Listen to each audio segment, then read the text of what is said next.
Planet में। तो आज हम लोग आ चुके हैं फिर से आपके अपने क्लास फिजिक्स प्लैनेट में। तो आज हम लोग बात करने जा रहे हैं ऑल्टरनेटिंग करंट के पार्ट 1 के बारे में। तो देखिए आज का लेक्चर जो है वो पहला लेक्चर होने वाला है जिसमें हम ऑल्टरनेटिंग करंट जानेंगे। लेकिन इससे पहले मैं बता दूं कि सारे बच्चे हमारे डिस्ट धारा पढ़ चुके हैं। डिस्ट धारा अलग से हम लोग नहीं पढ़े थे। जो आपने बैटरी वगैरह में जो इलेक्ट्रिक करंट अब तक पढ़ते आए थे वो सब आपका डिस्ट धारा है, डायरेक्ट करंट है। अब पहले थोड़ी सी बात कर लेते हैं डिस्ट धारा होती क्या थी। तो डिस्ट धारा एक ऐसा करंट है, एक ऐसा वोल्टेज है जहां पर हमारा जो करंट की वैल्यू है वो टाइम के साथ पॉजिटिव एक्सिस में ही रहती है, बदलती नहीं है और कांस्टेंट रहती है। तो ऐसे केस में हम ये कह सकते हैं कि जो डिस्ट धारा है वो कुछ इस तरीके से सिर्फ पॉजिटिव एक्सिस पर होती है। ठीक है, ये पॉजिटिव एक्सिस है और ये टाइम है, मतलब समय बीत रहा है। लेकिन इसके रिस्पेक्ट में अगर आपका जो करंट वाला वैल्यू है, करंट वाली वैल्यू वो आपके पॉजिटिव एक्सिस में ही है। नहीं, अगर ये वैल्यू नहीं करती तो इसे हम डिस्ट धारा कहेंगे। तो डिस्ट धारा की कहानी आपने अब तक सुन रखी थी। ठीक, तो इसको अगर मुझे लिखना हो तो कैसे लिखेंगे? डिस्ट धारा समय के सापेक्ष वह धारा जो धनात्मक अक्ष में होती है तथा नियत होती है, इसे डिस्ट धारा कहते हैं। बेसिकली आपने इसका सोर्स कहाँ देखा है? कहीं और नहीं देखा है बच्चों, आपने देखा है सेल अथवा बैटरी वगैरह में देखा है। ठीक है, और सेल अथवा बैटरी में आपने देखा होगा जहां पे आपको सिंबल मिले प्लस और माइनस का बैटरी में मिलता है। इसका मतलब एक तरफ हाई पोटेंशियल है, एक तरफ लो पोटेंशियल है, और वो दिखाता है कि इसमें डीसी स्टोर है। डीसी की सबसे बड़ी खासियत ये भी है कि उसको हम स्टोर कर सकते थे, लेकिन कुछ प्रॉब्लम्स आने लगी। अब क्या प्रॉब्लम्स है उसको हम टाइम टू टाइम डिस्कस करते रहेंगे। लेकिन अभी ये जानिए कि अभी हमें सबसे बड़ी प्रॉब्लम ये है कि हमारे घरों में जो हम इस्तेमाल करते हैं वो सारे डिवाइसेस में ऑल्टरनेटिंग करंट इस्तेमाल होते हैं। तो ऑल्टरनेटिंग करंट का जो सबसे पहला श्रेय जाता है वो जाता है निकोलस टेस्ला को। तो अब डिस्कस ये कर लेते हैं कि पहले ऑल्टरनेटिंग करंट होती क्या है। ठीक, तो फिर इसके एडवांटेज के बारे में हम आगे चल करके जरूर बात करेंगे। तो अब बात करते हैं ऑल्टरनेटिंग करंट होती क्या है। तो अब नेक्स्ट प्रत्यावर्ती धारा।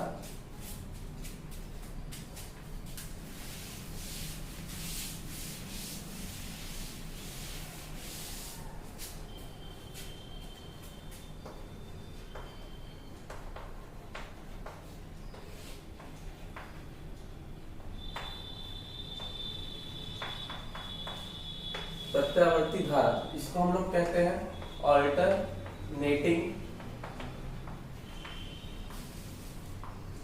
करंट। सबसे पहले तो बच्चों मैं बता दूं कि जैसा कि इसका नाम है ऑल्टरनेटिंग करंट, मतलब जो अपने आप को आवर्ती रूप से रिपीट करने की क्षमता रखते हैं। आवर्ती का मतलब अपने आप को रिपीट करना, मतलब वह धारा जो किसी परिपथ में अपने आपको मतलब वैल्यू को, परिमाण को एक निश्चित समयांतराल में पीरियोडिक फॉर्म में रिपीट करते हैं, मतलब आवर्ती रूप में दोहराते हैं। ऐसे क्रम को हम प्रत्यावर्ती धारा कह सकते हैं। इसकी सबसे बड़ी इंपॉर्टेंस ये है कि प्रत्यावर्ती धारा का आयाम समय के साथ आवर्ती रूप से नियत होना चाहिए। बात क्लियर करिएगा। प्रत्यावर्ती धारा वह धारा है जो अपने आप को मतलब जिसका परिमाण आवर्ती रूप से बदलता रहे, आवर्ती रूप से बदलता रहे तथा आयाम इसका जो मैक्सिमम वैल्यू है वो नियत रहे।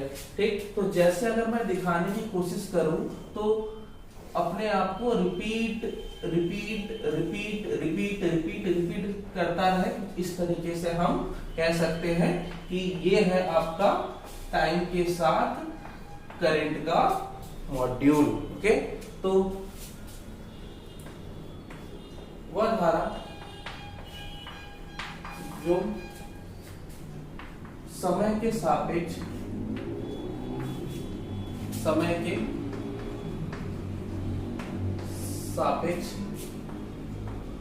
आवर्ती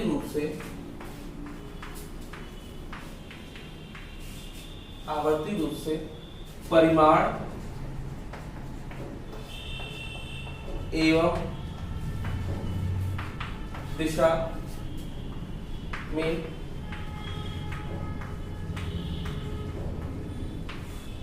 परिवर्तित होते हैं तथा आयाम स्थिर रहता है। इसे प्रत्यावर्ती धारा अथवा वोल्टता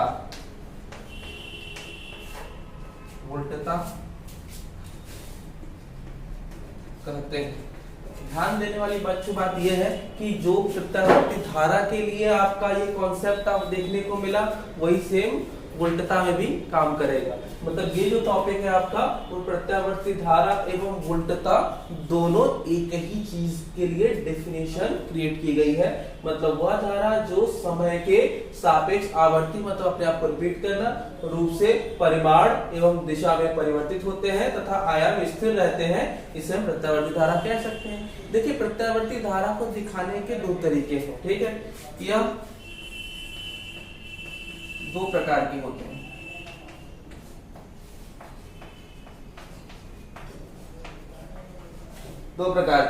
कौन कौन से होते हैं? पहला जो है वो है आपका कुछ इस तरीके का, जिसको हम लोग कहते हैं सिनुसॉइडल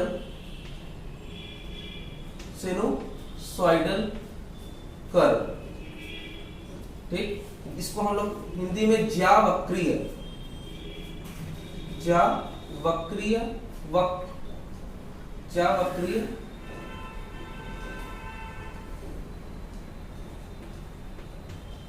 तरंग भी कह सकते हैं, ठीक। तो ज्यावक्रीय तरंग या ज्यावक्रीय जो हमारे वेव्स हैं, यहाँ पर जो करंट देखने को मिल रहा है वो वोल्टेज और करंट के बीच वेरिएशन को रिप्रेजेंट करता है, जिसे हम यहाँ पर V0 लिखकर आयाम को दिखा सकते हैं। देखिएगा जरा, यहाँ पर इसमें भी आपका V0, यहाँ पर भी V0, दोनों का आयाम यहाँ पर वही होना चाहिए, यहाँ पर भी वही होना चाहिए। तो ये वोल्टेज वैरी कर रहा है मैग्नीट्यूड में टाइम के साथ। और इसकी दिशा जरा ध्यान से देखिए, दिशा एक बार पॉजिटिव मतलब धन अक्ष में हो गई है और एक बार नेगेटिव एक्सिस में हुई है, तो इसे हम लोग कहते हैं दिशा। एग्जैक्टली आप यहाँ पर भी दिखा सकते हैं कि पॉजिटिव डायरेक्शन, नेगेटिव डायरेक्शन, मतलब एक तरीके से कह सकते हैं कि लेफ्ट और राइट दोनों डायरेक्शन में इसके दिशाओं का परिवर्तन आवर्ती रूप से होता है। केवल इतना ही नहीं, ये भी एक सिनुसॉइडल कर्व हुआ बच्चों, ये जरा ध्यान से देखिएगा कुछ इस तरीके से, ठीक। तो बस अंतर ये है कि ये एक साइन के कर्व को रिप्रेजेंट करता है, साइन का जो जनरल फॉर्मूला होगा ये actually v sin omega t को भी रिप्रेजेंट करेगा, ठीक। ये हो गया ओमेगा t। और सिमिलरली अगर मैं इसके बारे में बात करूं तो ये मैक्सिमम से वेरी कर रहा है, तो इसे लिख सकते हैं v0 cos ओमेगा t। ये दोनों कर्व जो है टाइम के साथ वोल्टेज के वेरिएशन और सिनुसॉइडल कर्व को रिप्रेजेंट करते हैं। तो ज्यावक्रीय हो गया। नेक्स्ट देखिए नॉन सिनुसॉइडल।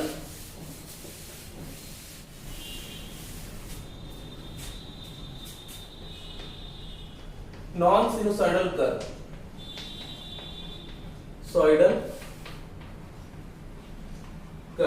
तो नॉन सिनुसॉइडल कर्व या नॉन सिनुसॉइडल वेव्स कैसे बनेंगे ऑल्टरनेटिंग में?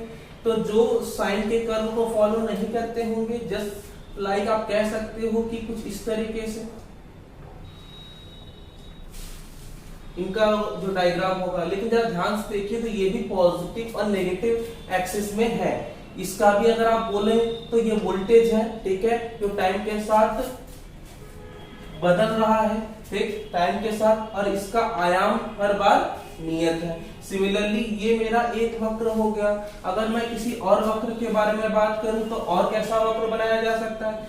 एक हमारे पास और कर्व है, ये भी हो सकता है क्या? बिल्कुल, ये भी जरा ध्यान से देखिए, इसकी भी पीक जो है वो सेम है। तो हर बार आप देख रहे हो पॉजिटिव नेगेटिव एम्पलीट्यूड कांस्टेंट, ये सारे जो ग्राफ हैं आप देख पा रहे हैं, वो ग्राफ भी ऑल्टरनेटिंग करंट या वोल्टेज को रिप्रेजेंट करते हैं नॉन सिनुसॉइडल फॉर्म में। एक छोटा सा नोट याद रखिएगा बच्चों आपके लिए ये है कि ये जो आप नॉन सिनुसॉइडल कर्व देख रहे हैं, ये नॉन सिनुसॉइडल कर्व भी आपके सिनुसॉइडल कर्व मतलब ज्यावक्रीय कर्व के सुपरपोजिशन से ही मिलते हैं। इसीलिए आपके नॉन सिनुसॉइडल जो कर्व है मतलब अज्यावक्रीय कर्व जो है वो भी आपके ऑल्टरनेटिंग करंट में और वोल्टेज में आते हैं। अज्यावक्रीय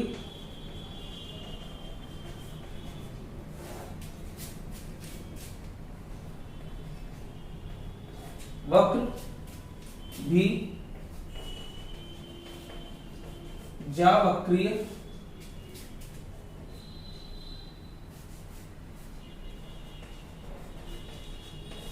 वक्र द्वारा अध्यारोपित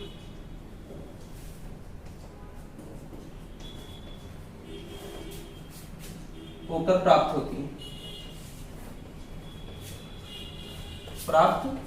होती है, ठीक है। इसीलिए यही कारण है कि ये भी आपका एक ऑल्टरनेटिंग वोल्टेज या करंट का कर्व है। अतः यह प्रत्यावर्ती धारा या वोल्टता को निरूपित करता है। ये तो हो गई बातें वेव के रिप्रेजेंटेशन की। आपके लिए छोटा सा क्वेश्चन है, बताना है कि कौन सा जो कर्व है वो सिनुसॉइडल है और कौन सा नहीं है। आपके लिए अगला क्वेश्चन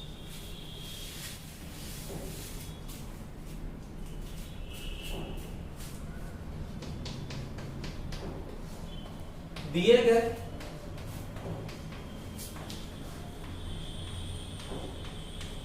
वक्रों में ज्ञात करें कि यह प्रत्यावर्ती वोल्टता का वक्र निरूपित करता है अथवा नहीं। ठीक, तो आपके पास इसके लिए दो क्वेश्चन है। ठीक, क्वेश्चन क्या है थोड़ा देखिएगा। एक कुछ इस तरीके से वेव है,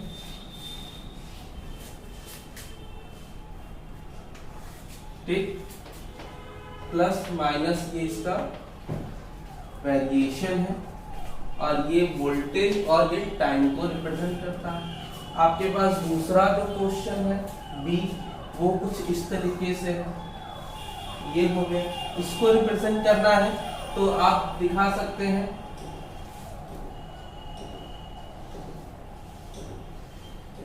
ये कुछ वेव्स ऐसे यहां पर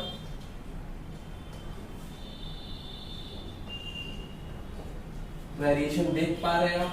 तो ये आपका टाइम और ये वोल्टेज के लिए कर्व है और ये भी आपका टाइम और वोल्टेज के लिए कर्व है, जिसमें ये वैल्यू आपकी 5 और 5 को रिप्रेजेंट करती है। तो ध्यान से देख लीजिए, आपको दोनों में से बताना है कि दोनों कर्व में से कौन सा एसी को अल्टरनेटिंग करंट को रिप्रेजेंट करता है और कौन सा नहीं करता है, उसका प्रॉपर रीजन देके बताएंगे। नेक्स्ट हम लोग समझेंगे कि इस अल्टरनेटिंग करंट के इंपॉर्टेंट परिभाषाएं और तथ्य। आइए देखते हैं।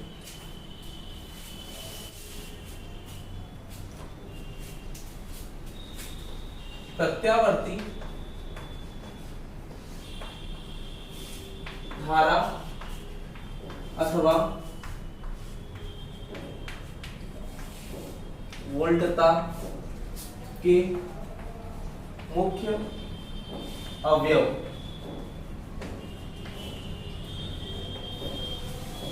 Important component about alternating current and voltage, remember that। ये तो कॉन्सेप्ट हुआ कि कौन कौन से मुख्य अवयव होंगे। तो पहले तो आपको ये याद होगा कि लास्ट टाइम हमने एक ईएमएफ का जनरल इक्वेशन बनाया था। वो जनरल इक्वेशन ये बताता है कि पीरियोडिक फॉर्म में करंट या वोल्टेज प्रोड्यूस होते हैं। तो करंट या वोल्टेज का जो जनरल इक्वेशन होगा वो आइए पहले समझते हैं। प्रत्यावर्ती धारा अथवा वोल्टता का मानक समीकरण I is equal to I naught sine omega t, जहां आपको पता ही है टी आपका इंस्टेंटेनियस टाइम होगा जो कि बदलता रहेगा, ओमेगा आपकी कोणीय चाल होगी जो कि आपके कोणीय चाल आर्मेचर कॉइल की रिप्रेजेंट करती है। आई नॉट आपकी करंट का मैक्सिमम वैल्यू और ये वेरिएशन ऑफ रिजल्टेंट करंट। तो ये हो गया। साथ ही अगर मुझे वोल्टेज का लिखना हुआ तो हम क्या लिख सकते हैं, साइन ओमेगा टी। ये दो आपके समीकरण हैं किसके, अल्टरनेटिंग करंट या वोल्टेज के। अब इसमें मुख्य अवयव क्या क्या है, पहले तो हम बात करेंगे मुख्य अवयव में। पहला शिखर मान।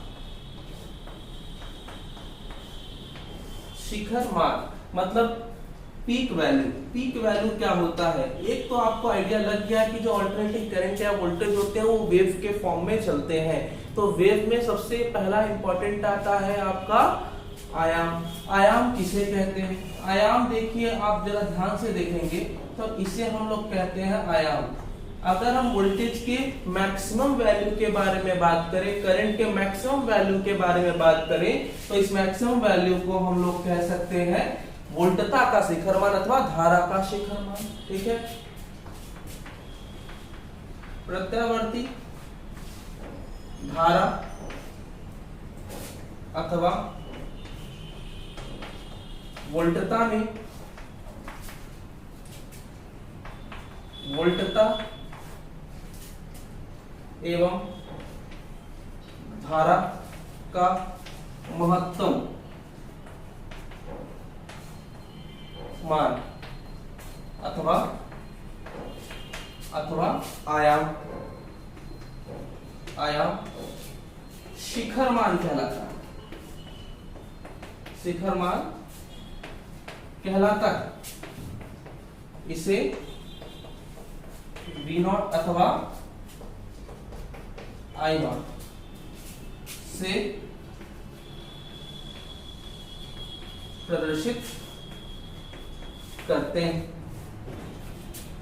ठीक है, से प्रदर्शित करते हैं। याद रखिएगा। आपका छोटा कुछ होमवर्क है, ये होमवर्क है बच्चों, आपको निकालना है आवृत्ति, मतलब इसमें वेरिएशन कोणीय चाल है तो आवृत्ति फ्रीक्वेंसी होगी, और आपको बताना है आवर्तकाल। ये आपका होमवर्क है बच्चों। और इन के बाद हम बात करेंगे अगले डी के बारे में, वो कंपोनेंट क्या होंगे। तब तक के लिए होमवर्क जरूर करिएगा, अपना ख्याल रखिएगा। जय हिंद।